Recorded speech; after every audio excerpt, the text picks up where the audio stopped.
The physical. Once you've passed your interviews, it's on to the physical, a necessity given the pressurization of the cabin and frequent changes in ground altitudes, such as airline medical staff will perform a tympanogram, a test to check the health of your tympanic membrane, or eardrum.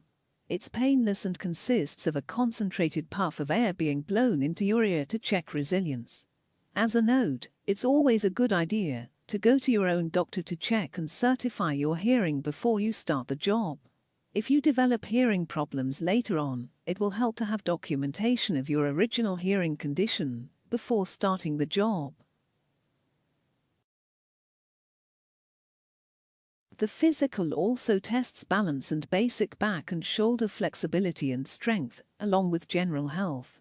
Other than ear problems, not much will disqualify you from the job, but do remember that the job is physical and requires stamina to deal with atmospheric conditions and strength to lift sodas, push heavy carts and walk up and down the aisles, not to mention dexterity to operate the emergency exits and emergency equipment.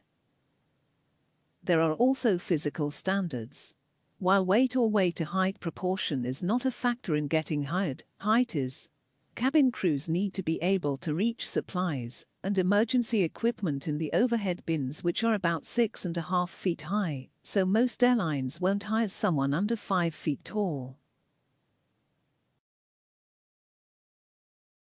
Alternatively, some galleys or aircraft cabins may only be 6 feet or 6 feet 4 inches, so it is difficult to get hired if taller than 6 feet 2 inches. These standards vary from company to company, as some airlines, like the commuters, only have smaller aircrafts and may allow cabin crews 4 feet 10 inches to 5 feet 11 inches, while airlines with jumbo jets might allow taller cabin crews. If you're a really desirable hire, the medical staff may look the other way if you scrunch down or have high heels to meet the height specifications. If you're more than an inch or two outside the range, you are probably out of luck, but they're not going to go crazy just because you are 2 millimeters too tall or short.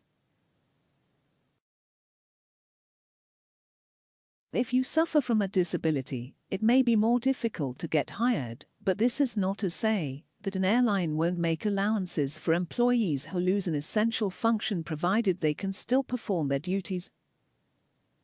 Airlines are adamant about not having tattoos or excessive piercings in plain view.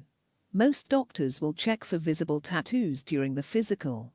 Other appearance-related things like hair dye and makeup can be changed during training. Indeed, since airlines enforce consistency, this can quickly turn into conformity. They may cut your hair into what they consider a more sensible choice, bigger hair if you are in the South, for example, or ask you to lose your odd hair color, highlights, or afro. Once you've filled out your legal and tax documents, passed the interviews, and got in through the physical with flying colors, you are ready to be offered a spot as a trainee and will be selected for a few more months of training. Summary. The cattle calls are a great way for companies to attract a large group of people in a short period of time. The next round is the small group interview, usually done at the company's headquarters, but sometimes in home cities during cattle calls. One-on-one interviews are a good way to find out about the background and interests of the interviewee. Once the interviewee passes the interviews, it's on to the physical, a necessity given the pressurization of the cabin and frequent changes in ground altitudes. After the interview and physical, the chosen interviewees are selected as trainees for further training session.